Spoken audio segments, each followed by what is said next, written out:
Pakaian, sehebat-hebatnya pakaian, sekaya-kaya orang, setinggi-tingginya jabatan, pakaian paling tebal 3 lapis. نرفع الرايات سوف يعلمون أن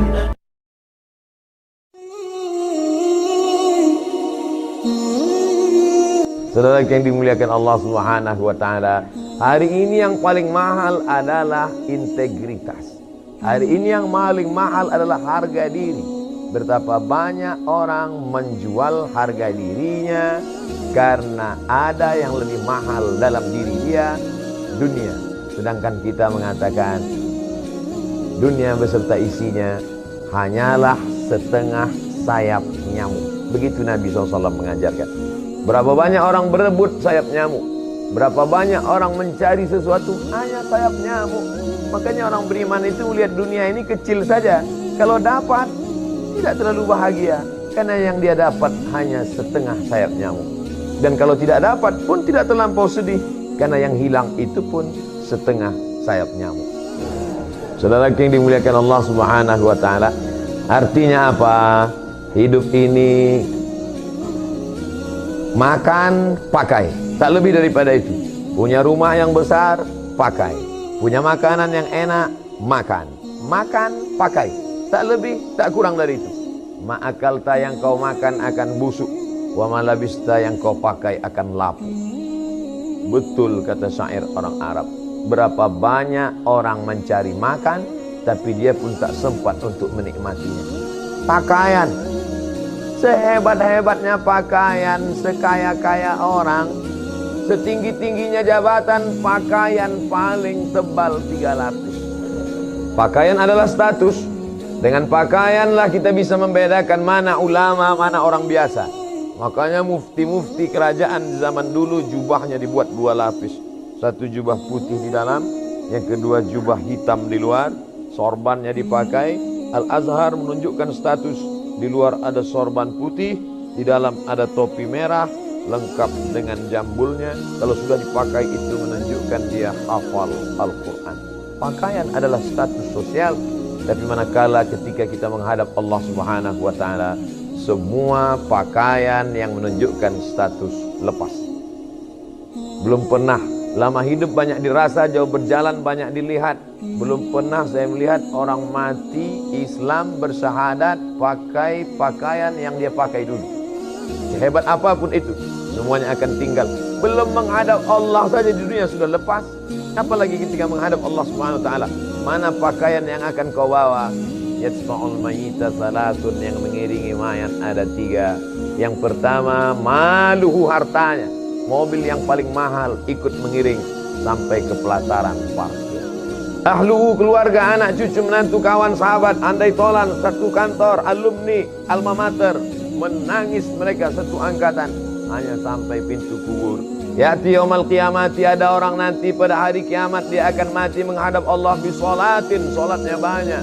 Solat qabliyah, solat ba'diyah, solat tahajud, solat witir, solat duha, solat isra, solat awabin, solat tasbih. Wa zakatin, zakat, wakaf, infak, sedekah, bangun masjid, pondok pesantren. Wa siyamin, puasa Senin Kamis, puasa Nabi Daud, puasa Ayyamul Bait, puasa 6 hari di bulan Syawal, puasanya banyak. Tapi ternyata amalnya itu tidak bisa menolong dia. Sebab apa? Mat'amuhu haram, karena memakan harta orang lain. Akala mala hadza, memakan harta si fulan. Wa safaka dama hadza, menumpahkan darah si fulan. Wa daraba hadza, memukul si fulan, menganiaya si fulan, menzalimi si fulan.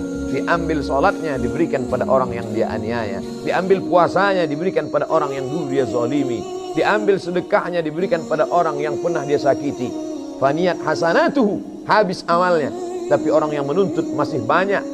Lalu apa yang terjadi? Diambil dosa mereka, diambil dosa orang yang pernah dia zalimi, turihat ilahi, dicampakkan kepada dia, summa turihat finnar, lalu dia dicampakkan ke dalam api neraka. Jadi ulama-ulama itu dulu kenapa ilmunya berkah? Lagi-lagi menjaga makanan dan minuman. Kalau lidah yang dipakai tidak pernah makan riba, makan haram itu, maka akan masuk ke dalam hati manusia. Kalau kita dengar ceramah orang, masuk dia ke dalam hati kita, insya Allah. Tapi kalau tidak, nanti di akhir coba ceritakan masuk atau tidak. Kalau tidak, berarti lidah saya ini sudah makan macam-macam. Saudaraku yang dimuliakan Allah Subhanahu wa taala, tapi Allah tidak bebani kita di luar kemampuan kita. La yukallifullahu nafsan illa wus'aha.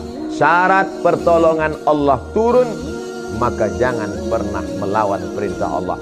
Kata Nabi SAW, ini namanya Jabal Rumat, bukit pemanah. 70 pemanah dipasang di atas. Nanti aku akan perang di bawah, namanya perang Uhud. Kalau pasukanku menang di bawah, kamu jangan turun. Dan andai aku mati bersimbah darah, kalah pun kalian jangan turun. Tetap pasukan pemanah di atas. Ternyata yang namanya manusia lupa dan lalai. Begitu mereka melihat pasukan Nabi di bawah kalah, langsung mereka turun. Melihat pasukan Nabi menang, mengalahkan pasukan musyrik kalah, mereka langsung turun ke bawah, tergoda ingin mengambil harta rampasan perang. Apa yang terjadi? Datang pasukan Khalid bin Walid dari belakang. Waktu itu dia belum masuk Islam, tahun ketiga. Turun dia menyerang dari balik. Maka umat Islam dikepung dari dua arah. Satu dari kanan, satu dari kiri. Meninggal sahabat terbaik, Sayyidus Syuhada, Hamzah bin Abdul Muttalib. Perang itu terjadi di Bukit Uhud. Makanya nanti kalau umrah di atas Bukit Uhud itulah nampak. Ini pasukan muslim, ini pasukan musyrik. Pasukan turun dari Jabal Rumat, dikepung dari dua arah. Apa yang ingin Ustaz sampaikan pelajaran dari perang Uhud? Bahwa sekali saja perintah larangan Rasulullah itu dilanggar, kekalahan bersimbah darah. Berapa kali pertolongan Allah tidak turun gara-gara kita tidak ikut perintah dan tidak menjauhi larangan Rasulullah. Sekali saja larangan Nabi itu dilanggar, tak jadi kemenangan itu datang. Bolak balik kita mengatakan hasbunallah wa ni'mal wakil, ni'mal maula wa ni'man nasir, la haula wa la quwata illa billah. Kenapa tidak turun pertolongan? Karena tidak cukup syarat. Kalau cukup syaratnya, pertolongan Allah akan datang. Maka 5 kali sehari kita katakan innaka la tukhliful mi'ad. Engkau tidak akan ingkar janji ya Allah. Maka apa yang bisa menenangkan jiwa ini? Pahamilah bahwa hidup ini seluruhnya semuanya adalah ibadah. Pagi langkahkan kaki, bismillah, ku sebut nama Allah, tawakkaltu ala Allah, aku hanya berserah kepada Allah, la haula wala quwata illa billah. Panjang umur sampai besok pagi, bertambah ibadah. Mati petang ini, syukur, berarti tidak lagi banyak dosa. Al istiqamah, satu istiqamah khairum min alfi karamah. Satu istiqamah lebih baik daripada 1000 karamah. Badan kebal bisa ngilang, terbang di awan, jalan di atas air, tak ada gunanya, karena semua akan tinggal. Tapi satu istiqamah, alladzina qalu rabbuna Allah, orang yang berkata Tuhanku Allah, tsumma istaqamu, istiqamah dia. Tatanazzalu alaihimul malaikah, turun malaikat sebelum dia mati. Apa kata malaikat? Alla takhafu, jangan kau takut, wala tahzanu, jangan kau sedih. La tahzan, jangan sedih. Orang mau mati itu ada perasaan dua. Pertama, takut menghadapi sakaratul maut, takut menghadapi azab kubur.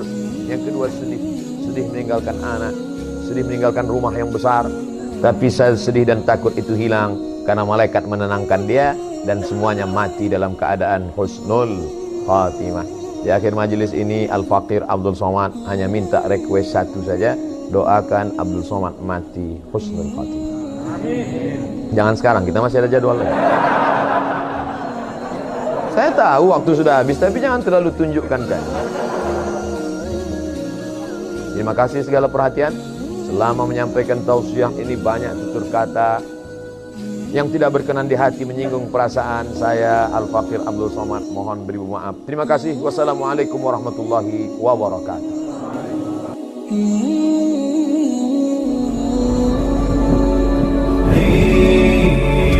نرفع الرايات سوف يعلمون